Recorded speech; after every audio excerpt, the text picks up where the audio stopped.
How are we doing, everyone? Nancy Newell here from Crusty Sports Performance.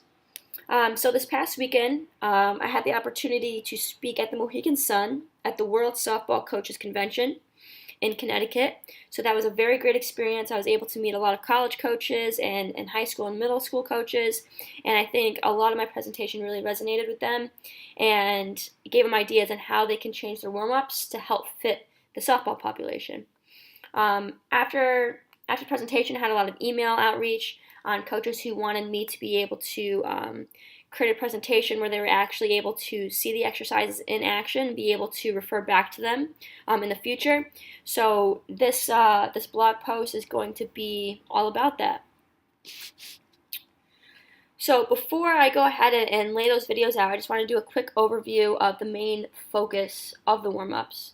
So as a coach, it's a really good idea to try and recognize the hypermobile athletes from the stiff athletes.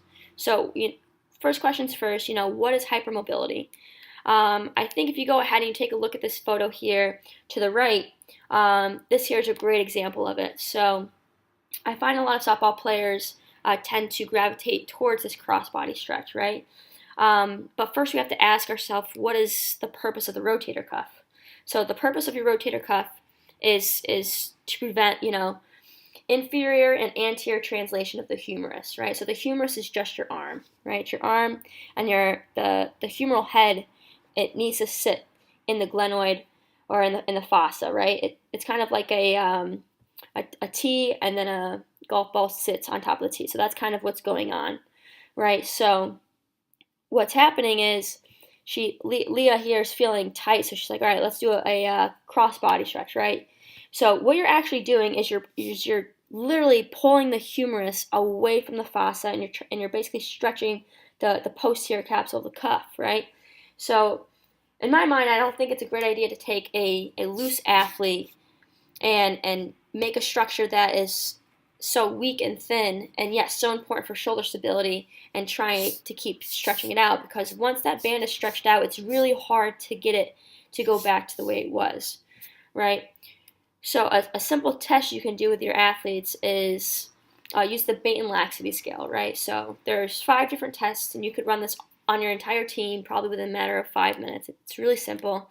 But first test first, can they bend their pinky and break 90? All right, can they get their thumb to the wrist? Do they have elbow hyperextension, number 3? Do they have knee hyperextension? And can they palm the floor, number 5? I'd say the most important ones for softball that I see the most regularly are numbers 3, 4, and 5. So I think if your athletes are scoring, on 3, 4, and 5, I would place them more on the loose end of the spectrum. And what that's telling me is they're really not great candidates for stretching, rather they're awesome candidates for stability exercises. So just a quick run through of what the laxity or the Bain laxity scale is. So if you take a look at this, right, she breaks her pinky to 90. She's able to easily get her thumb to her wrist. She has elbow hyperextension, right? Watch her knees, so they are able to slam back into hyperextension, and she's able to palm the floor easily. So with this particular athlete here, I don't think it's a really good idea to do, the cross body stretch, the arm circles, tricep stretch. Why? Because she already has a good amount of range of motion. I think she's better off learning to control that range of motion and to be able to rely on good stiffness instead of trying to always rely on passive stiffness. So this is a big reason why I avoid static stretching, because many of these players already have plenty of range of motion, right? So these aren't your 50, 60-year-old grandparents who aren't able to touch their toes. They're not able to rotate. These players here can usually bend in ways that you couldn't even imagine. Range of motion is very easy for them, so that's why another reason they tend to gravitate towards classes like yoga, etc., because they're very good at using range of motions to get into positions that they need to get into, But from a strength and conditioning perspective, what we're doing essentially is making unstable joints more unstable. And as a strength and power athlete, we need to be stable. We need to be able to learn to put force into the ground, and you can't really do that if everything is very limp and you're not able to generate force. But a lot of times you'll see your athletes and they're like, but coach, I feel tight, right? That usually they'll get some tightness in their upper traps, around their shoulder, right? If you go ahead and you look at this photo here, this position, right? The head of the humerus is literally forward, right? It's forward. Her elbows are actually behind her body, shoulders in front. So if she's always sitting in that position, right, and she doesn't have good stiffness and strength back here, the body's smart enough. It's going to adapt, and it's going to lay down trigger points, it's going to lay down trigger points to help try and pull the humerus back to where it should be, because this person here is not strong enough to be able to do it themselves. So the body's trying to find creative ways to create stiffness. So you have to be very careful of that, right? So if you go ahead and you take your pinky right now and you try and bend it all the way back, right? Just try and bend your pinky back. You're going to feel a pretty strong stretch on the top of your pinky, right? But in order to make that stretching stop, or to calm that down, the modality isn't to keep pulling on your pinky, right? The modality is to just let it go, right? And I think we're too quick to jump to stretching as the one cure fits all type of thing. And I think one thing we really need to do is look proximal. And when I say proximal, I'm saying we need to look at the pelvis and we need to look at the rib cage. Okay? The pelvis is the king and the rib cage is the queen, right? So if you imagine that your whole body is an empire, right? An empire is run by a king and a queen, right? In order for the empire to progress forward and to become stronger, the king and the queen actually have to come together, right?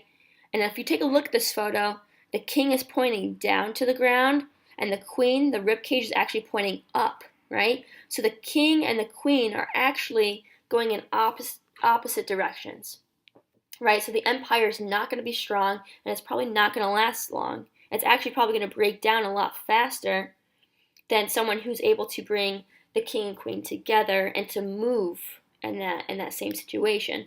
So the biggest thing for our softball athletes is we need to be able to help them, one, learn what bracing feels like, right? Because if I ask many girls to brace, first thing they do is they suck out all their air, right? And they try and become as thin as possible. A good brace actually creates a nice protruding abs, basically. And I should be able to punch your abs, and they shouldn't be able to feel anything, right? Because they're braced. It's a strong position, right? So female athletes need to work on owning their center of gravity and then learning how to move their legs and their arms around a fixed core. That's the biggest thing. So the main focus of our warm-ups need to be stability, not so much stretching, right? And so if we go ahead and we take a look at this photo here, right? So this here is just called, if you see this here, my hand's here, her shoulder blade's here, and here, and my hand kind of just sits in like this valley, right? It's kind of like a hole. And this here we just refer to as a flat thoracic spine or a flat upper back. You know, a lot of people are just born this way, and there's nothing really you can do to help fix the curvature. I mean, over a long period of time, probably, yeah. But for many athletes, this position here likes to, it pushes the shoulder blade forward, right, into anterior tilt. I know that their shoulder's in anterior tilt because you'll see like these little protruding things like through their shirt. So the shoulder blade is actually kind of convex, right? And it's supposed to fit flush along your rib cage because your rib cage is actually round. If you look at an anatomy book, your rib cage is round. It's got this nice curvature to it, and the shoulder blade almost fits. It should fit nice and snug, almost like, you know, a train does to a railroad track. It's snug, and that's how it moves. And if your shoulder blade is not sitting flush in your rib cage, your rotator cuff cannot work optimally, right? And I think that's where we get into a lot of chronic anterior shoulder pain with girls, or, you know, long head of the biceps stuff going on, because the rotator cuff isn't working, right? We know the rotator cuff helps prevent anterior translation and inferior translation. But if the cuff isn't able to work, it almost makes the humerus like a pinball machine, in that joint where it's just bouncing around, and over time those bounces add up and it creates damage. So we want to be able to create a nice round rib cage on our shoulder blade, right? So how in the world can we do that? First, I think we have to be able to switch our warm-up exercises and gear them towards our population. So I'll go ahead and touch base on that. So as a coach, we also need to minimize time on the ground, right? Minimize time just standing and stretching. Because girls are very good at stretching, I think we need to go ahead and make their weak points stronger.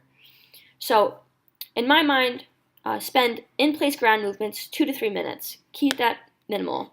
Active pre-work. This is where we're learning to control our bodies in space and we're using context that we created from here into our active pre-work.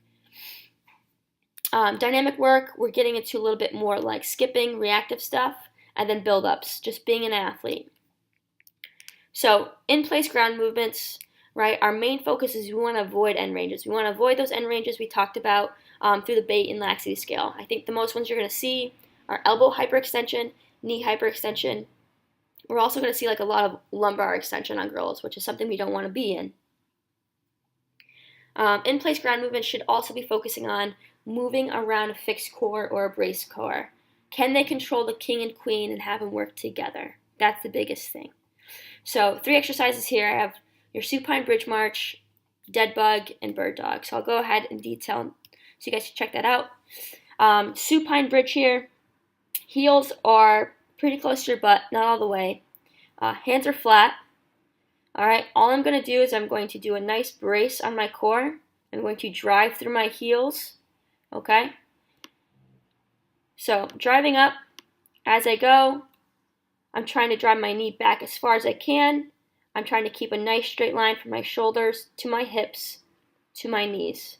And as I go and do this, I'm trying to prevent my hips from rotating side to side. Okay, the whole time this foot here is pushing into the ground the whole time. Okay, so that's supine bridge march. So they'll go ahead, they'll do 8 to 10 reps there. From there, they're still on their back, right? So next thing we're going to do is a dead bug.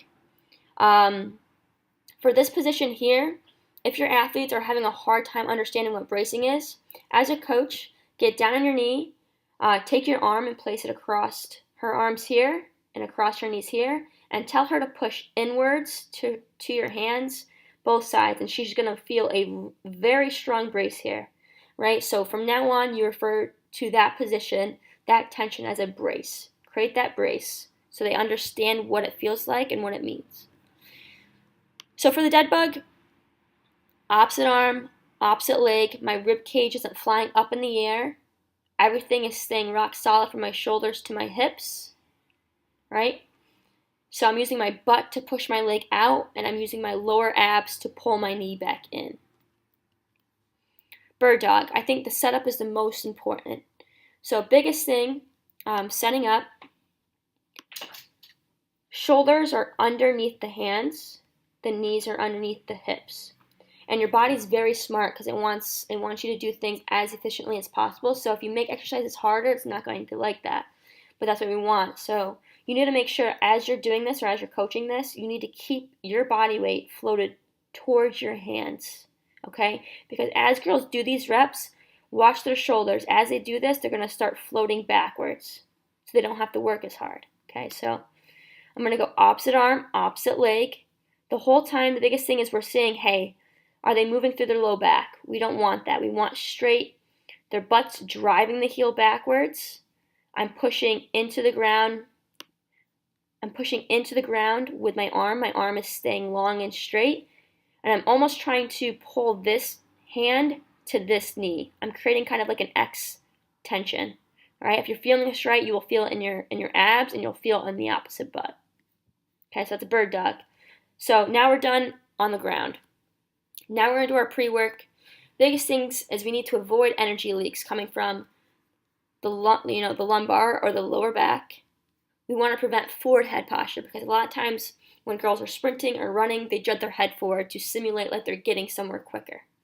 And we want to be able to monitor poor eccentric control. Eccentric just means lowering, and I want them to be able to control their body, whether they're doing an overhead reach and they're controlling their arms down nice and slow, whether they're stepping forward into a lunge, it needs to all be controlled. All right, so the exercises we're going to demonstrate are the forward lunge with overhead reach, reverse lunge with thoracic rotation. Thoracic just means upper back. High knee balance to a lateral lunge, and bear crawl. And all this stuff here is just benefits that they're getting from. These are certain attributes that we are working on. So forward lunge with overhead reach. So biggest thing, I'm going down and I'm reaching up, okay? Going down, reaching up. Biggest thing, I'm in a good 90-90 position. My knee's underneath my hip is underneath my shoulder, and up front, it's okay if the knee goes forward. The main thing that I'm looking for here is this athlete putting force into the ground here. Biggest thing is they're not cranking through their lower back. They're not jutting their head forward. Overall, my shoulder flexion is not ideal, especially where I'd want it to be for an athlete. I am bending at my elbows a little bit. But in general, this should be in line with this, should be in line with this. Okay? Forward lunge, overhead reach. All right, so if you go ahead and you have your athletes and they get to this position here and they're like, oh, I feel it in the front of my shoulder, that's probably a sign to you that they're only moving through their humerus. So your humerus or your arm and your shoulder blade, they should move together. Wherever the arm goes, the shoulder blade should go. So if you watch this next one, I actually try and reach forward with my arms and try and create a nice long arc almost all the way up. So I reach forward as far as I can, and I'm using that shoulder blade to guide my arm. I reach forward as far as I can, because going back to that rib cage position, right? So, hang on here, let me get to this one. Okay, right there. So you see how I have a nice round upper back? That creates a nice surface for my shoulder blade to glide onto. If I were to just stand straight up, knees, hips, head, arms, I probably wouldn't be able to get up as high as I can with my arms. But because I lean forward, I reach forward with my arms, I'm creating a nice surface for my shoulder blade to glide on. It's like the railroad track and the train. They move together, okay? Next, reverse lunge with thoracic rotation. Right, so reverse lunge, I rotate towards my inside leg. I'm keeping my core brace. I'm controlling the king and the queen, right? I'm not extending back with my lower back, etc. Everything is controlled. So next that we're going to go to is a high knee balance to lateral lunge. Okay. This position here, we don't want any knee bend. I'm driving my leg through the ground. The girl should feel the butt on the leg that is down. This knee is going to be in line with the hip and toes pointing up. All right, they should feel it in their abs. Okay, I'm going to balance there for a few seconds. Absorb, lateral lunge. I'll turn around, high knee balance to a lateral lunge, overhead reach. Bear crawl. All right, so biggest thing. So I demonstrate here. Most girls, when they go to do a bear crawl, you'll see how there's this little indentation here in my back. That's basically a sign to you that their shoulder blades are not sitting on their rib cage. So we're gonna have to alter this exercise a little bit. So if you watch me, I'm pushing my arms into the ground, right? I'm staying nice and tall. I'm creating a nice round rib cage for my shoulder blade to fit on. And I'm trying to imagine that this surface here is grass, and that my knees are going to hover right above the blades of grass, okay? Boom. Opposite arm, opposite leg. The whole time I'm driving my hands into the ground. I'm not letting my chest and my shoulder blades come together, and I'm controlling my hips. I'm not letting my hips move side to side. So these should be nice controlled steps. It shouldn't be done fast. And you can do all of these. I usually will do them for 10 yards. Keep it short and simple. When you get to 10 yards, you go ahead and you implement the next exercise.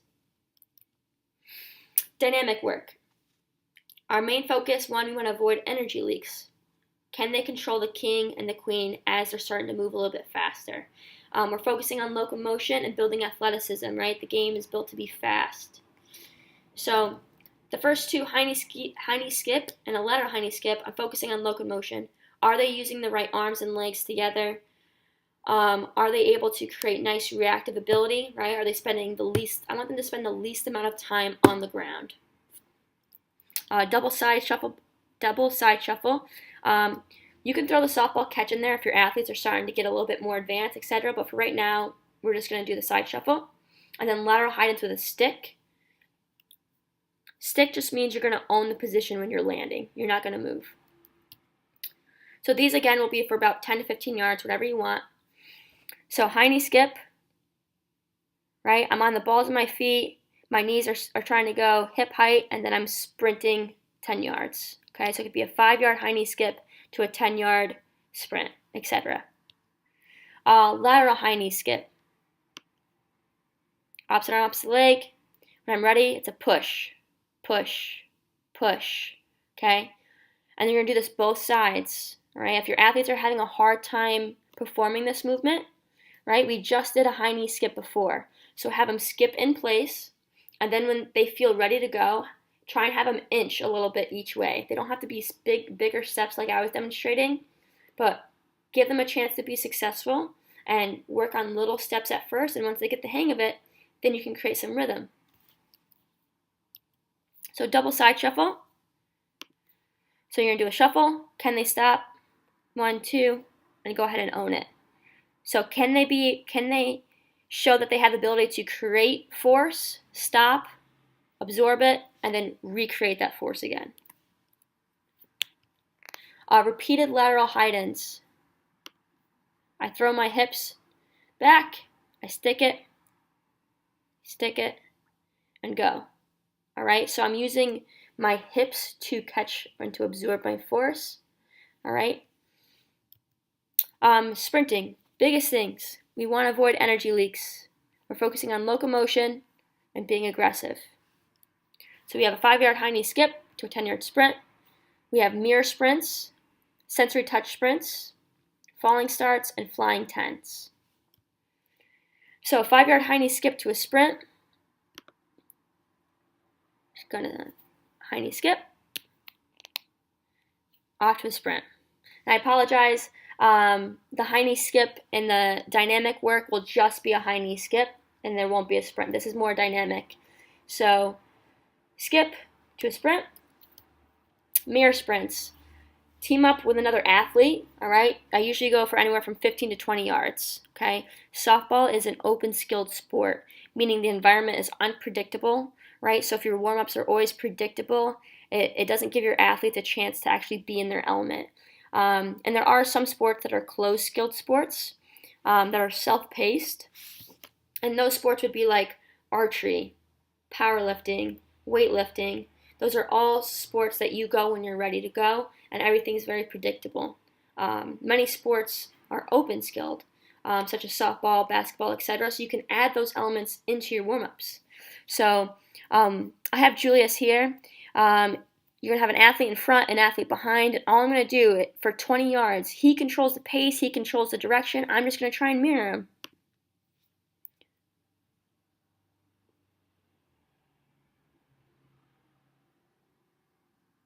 Perfect, just like that, all right?